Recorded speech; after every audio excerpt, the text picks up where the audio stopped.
Mastreets social media mandinoswera njiona kuti nyaya dziri kufamba sei. Ndina nyaya ndauya nayo ndoda ndinge ndiri ndinongokuzivisa vazukuru zvakaitika ku Borrowdale handiti.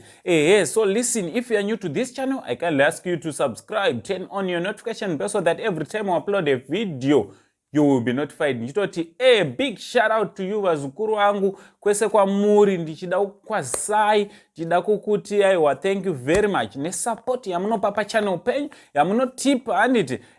Basa renyu richiramba chienda mberi. Also don't forget kuenda kunolike nekufollow our Facebook page rakanzi Saint TV. Also ku Instagram ku account yedu iri kukurawo, iri kuuyawo nazvo zvishoma nezvishoma yakanzi izo Saint TV official. Just go and follow ikoko woonawo mavideos mairi matatu olike handiti.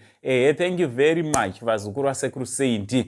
So nyaya yandauya nayo ndeye muchinda anodriver Kombie uyo nonzi akazoita mahwekwe inonziko Range Rover andi 2021 Range Rover. Range Rover ikaparara handiti.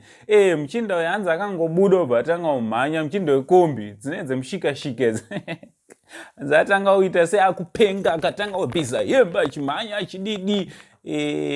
Ameno munozona sei vazukuru, muchinda wekwanga kusiri kutya here kuti zona apara mhosva number 1 kana wanga uri mushikashika Kombie yake haitotendero ngeri panzira munzira. Number 2 apidigura Range Rover. Tirikutaura motikari dzinodhura vazukuru, isu hatozive price dzadzo nekuti hatidzikwanisa.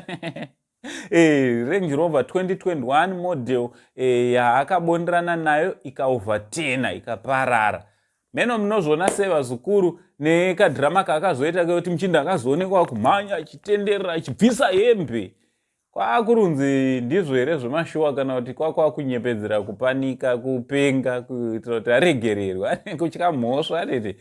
Ameno kuti munozona sei vazukuru, especially nenyaya yemishikashika iyo yatenderera muZimbabwe, not only in Harare, all over. Ukaendawo kwana Zvishavane unoona kune tumafani kwago twakazara guta rese.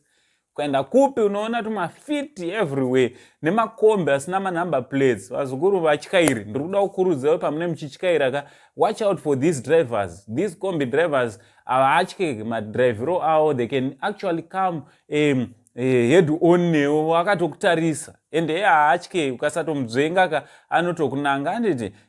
So I don't know madrivero adzinoitwa motikari dzemushikashika kuti ndizvo here. Ende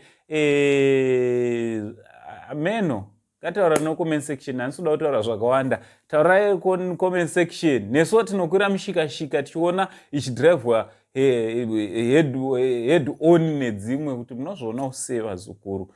Ngataura no comment section. From Uncle Saint, the only Zimbabwean uncle. Changoti chede piringi hausi uncle ka mubate kolo muzunza so ombomurega.